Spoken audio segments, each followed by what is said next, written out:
I'm just taking a moment out in the backyard, holding this by hand. Sorry if it's a little bit quivery. I was just cooking some dinner and thinking to myself, just feeling the fizziness and excitement in my body of having spent a day with creative people. I went to Aime McNee's workshop today. She's Aime McNee of Inspired to Write. And I've just found Amy's work in the last probably 12 months. It's been so inspiring and encouraging to the artist within. And she just champions the artist in us, the creative. And to be in a group of creative people today and be in the room and talking about our desires and goals for the year and writing out some things that we want to do, the things that might be in our way and all that kind of stuff. And then just meeting each other over lunch and afterwards. The gift that this is to the creative spirit, to be around other creative souls, was quite profound. And I thought, I want to capture this moment a little bit and speak about it before it dissipates. You know,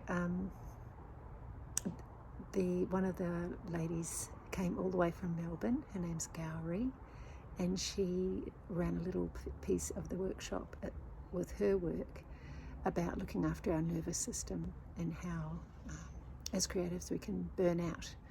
So that was a really important section that we covered today as well. And what I'm wanting to capture in this moment is to remind myself of the power and sort of uplift that comes from speaking about the projects and floating with the inspirations that you've got running around in your body and in your heart and mind, and as your artist self, the things you want to make, and then given the chance to talk about those and write some journal prompts, answer some journal prompts. All of this feeding the artist within was so gorgeous.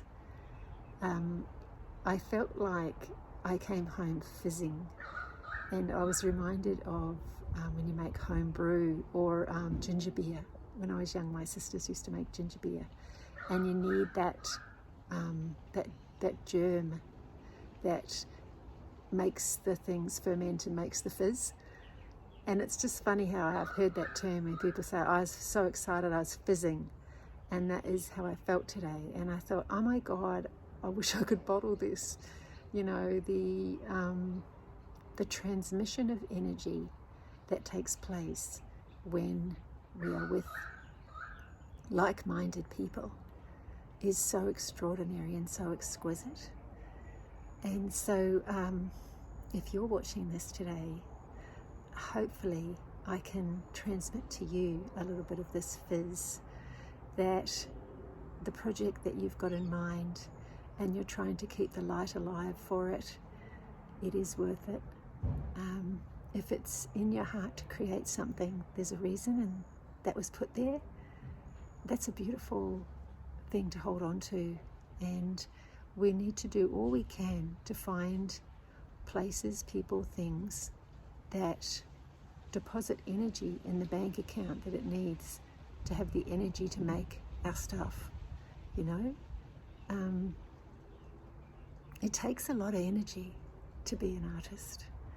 It might look shiny and easy from the outside, or you're so lucky, we are lucky, and it's a lot of hard work. And most of the battle for me is internal with your head, you know, fighting the demons, fighting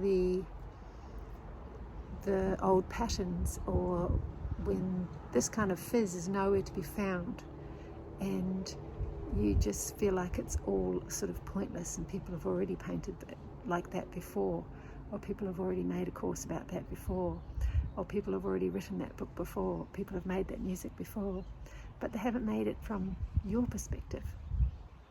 So I'm talking to you and I'm talking to myself if you're listening to this. Keep doing your creative gift in the world. Keep showing up. I'm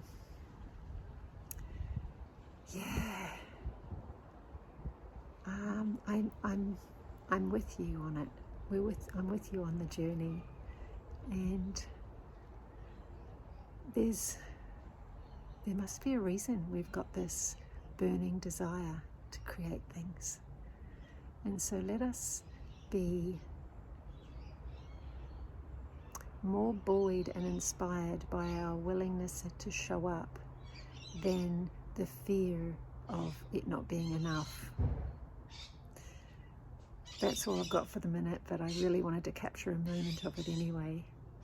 Okay, bye.